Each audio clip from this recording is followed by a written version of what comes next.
Hey there, everybody. Welcome to our evening edition of Big Brother 22 All-Stars live feed spoilers. We wish we could enter this video with exciting news that Ian has concocted some sort of great master plan. The Hammock Jedi has saved the day. But alas, it feels as though right now things are not looking particularly great. Yeah, it does stink that we have to come on here with kind of this not so great news for all the Ian fans out there like us, but this is Big Brother 22, guys.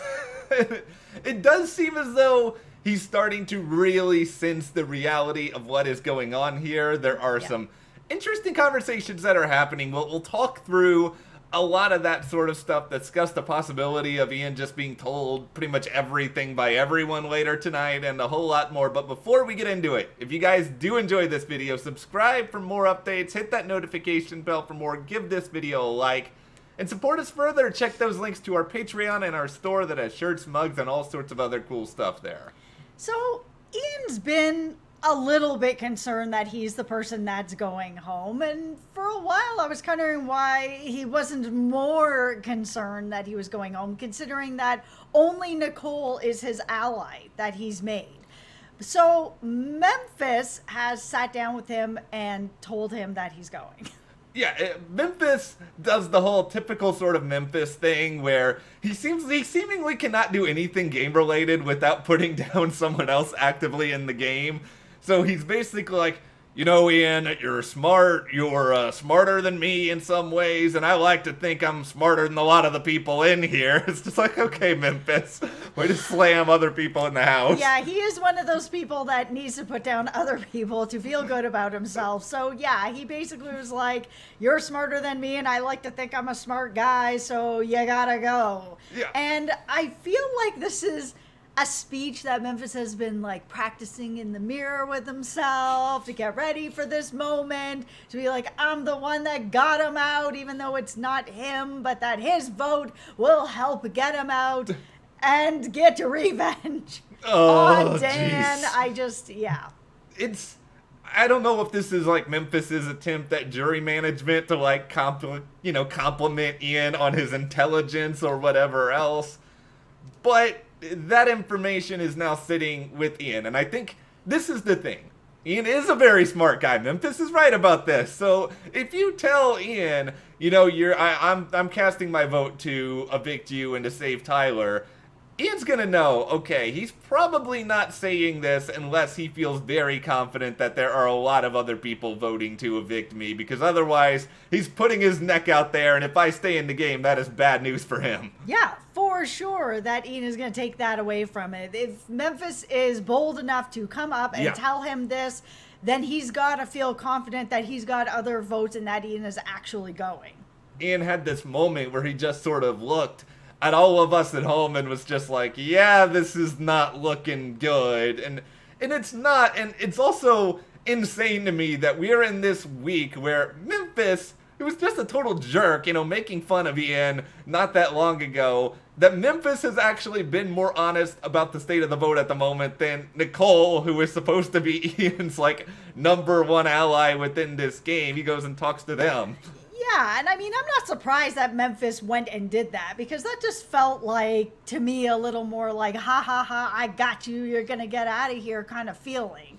With Nicole may, in the back of her mind, still feel like maybe there's a way to turn this around, even if she knows in her heart that maybe it's not possible. You know, it's not over till the votes are cast.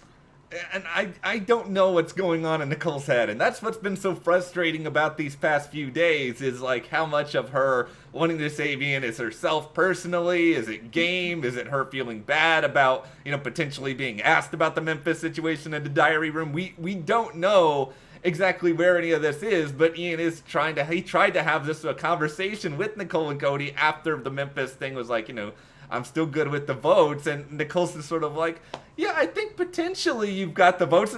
Don't say potentially. Potentially is not a good word.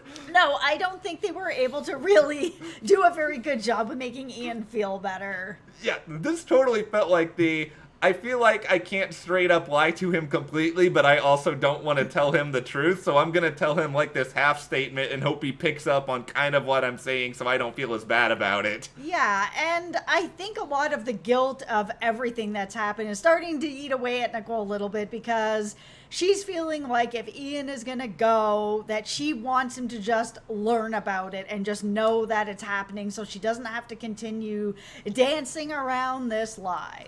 Maybe that's something that's going to happen tonight. There's been conversations about, okay, do we let Ian know? But I feel like 90% of the time when people say, oh, we're going to have this conversation with someone, like they never really do. It's like saying, let's have a house meeting, everyone. And it's like 90% of the time we never get the house meeting. It's just people who are bored and just want to talk out of their you-know-what.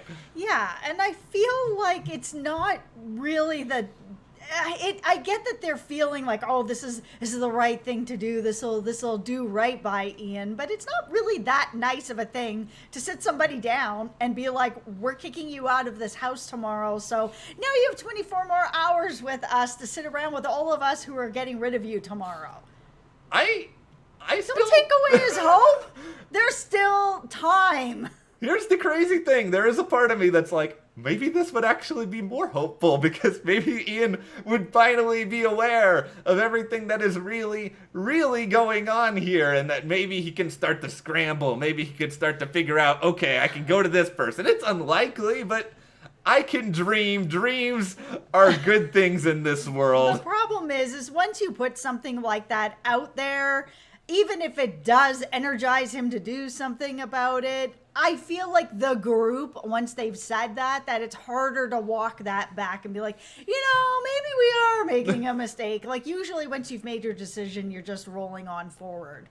The thing is that Ian was kind of sort of told a lot of things earlier, courtesy of Kevin, who tried to go to him and have a conversation and basically tell him, you're being used. These people who are working with you or saying they're working with you, they're not working with you as much as you would like to believe that they are. And, Kevin and Ian have had these conversations before about the real core of the group and everything when Kaser was still here after, like, the actual notable Wall Yeller earlier this season.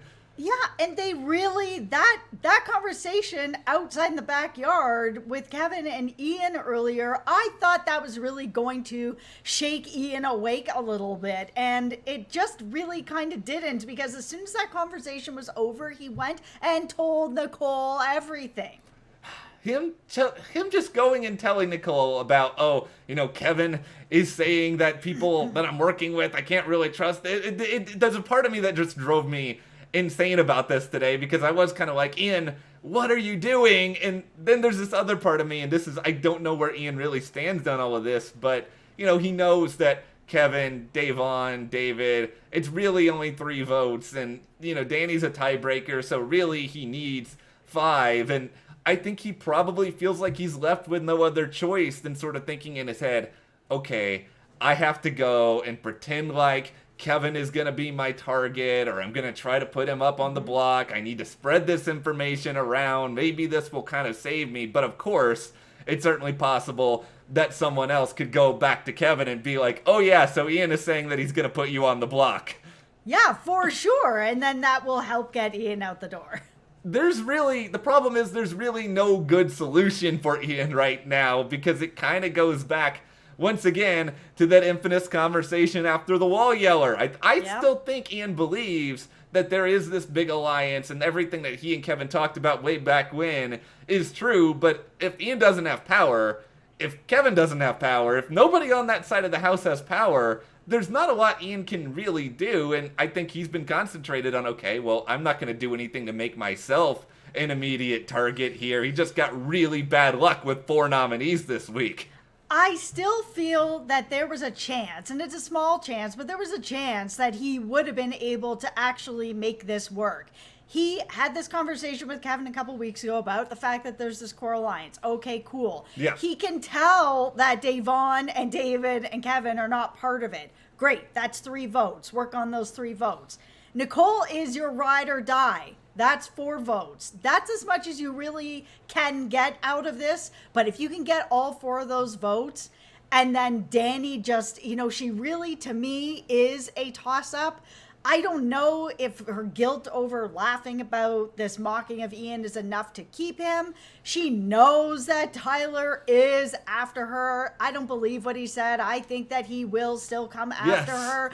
She needs to get him out. And just in general, Tyler is very likable. If Dani goes to the end with Tyler, she loses. If Nicole goes to the end with Tyler, she loses. They need to get him out of this house. And they're not in the same position that Cody is in. I mean, Cody is the next biggest target outside of Tyler. The two of them are not in this position. They can sacrifice Tyler and it's A-okay. What's Cody going to do? He's going to stop working with them? No. So, he'll get over it. He'll be cranky pants and then he'll move on.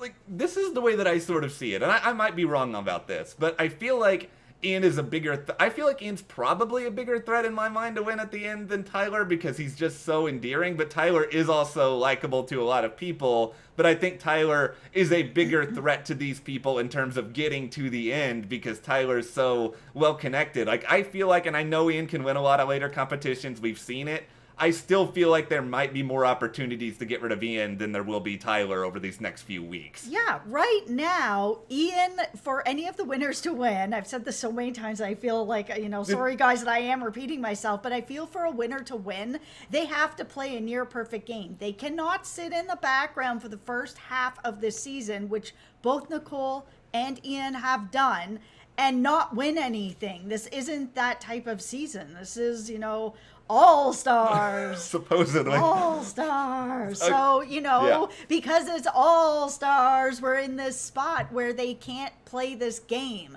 I don't know how Ian wins if he just goes on a run to the end. I don't think it's enough.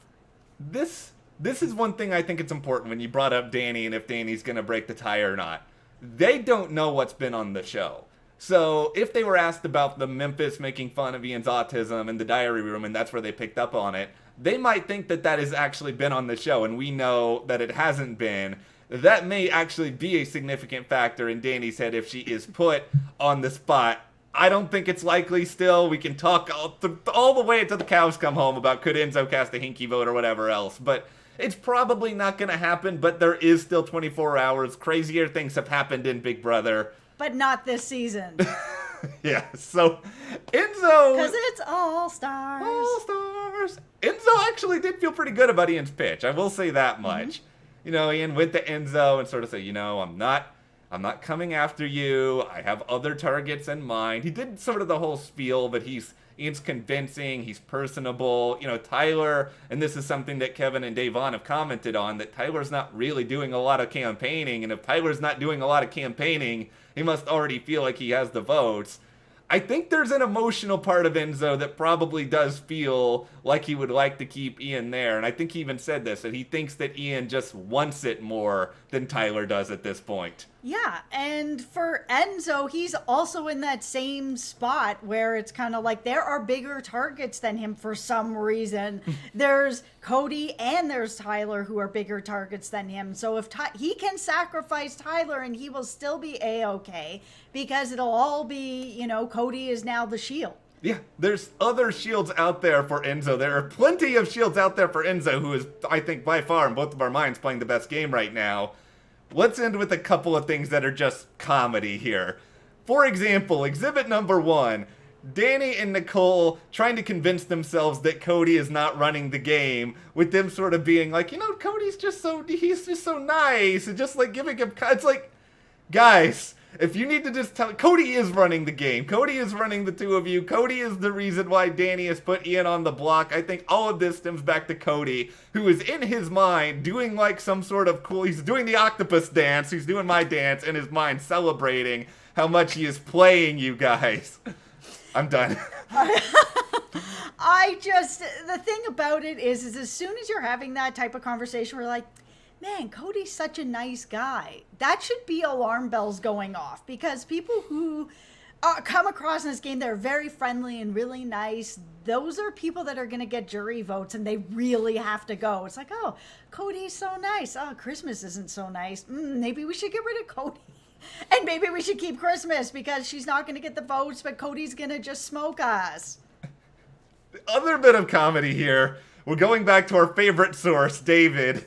David, overnight, this is something we didn't catch earlier, but he had a little monologue, and he sort of said in there that he believes that Tyler is playing him. David, if you believe that Tyler is playing you on some level, what are you going to do about it? Like, you can't just keep being, Team Tyler if really you're, like, on the bench of Team Tyler, and Tyler's got, like, a different starting lineup, and you're just, like, the backup. Don't do that to yourself, David. What's he going to do about it? Nothing, because this is BB22 All-Stars. That's how it's going to end up going out, and he's going to end up keeping Tyler, and nothing's going to happen about it. David, this is a metaphorical watch here. I'm hypnotizing you. Yeah, this is what's happening here. Okay. David, you will win the next HOH. I would nominate. Love that. I'll be on the floor. It'll be so good. David's speech as head of household may very well be the greatest thing since Dr. Will, don't use the power of veto on me, vote me out. Like, David better wear that robe. I want to see that happening with David. David needs a crown to go with the robe. Okay, this is what we'll leave you with, everyone. Tell us what you think David's potential HOH getup could be if he had it in the Big Brother house. And, of course, we will be back soon with more live feed spoilers. And if you did like this video, give us a like, subscribe, support us further, check those links to the store, our Patreon, and we'll see you here next time.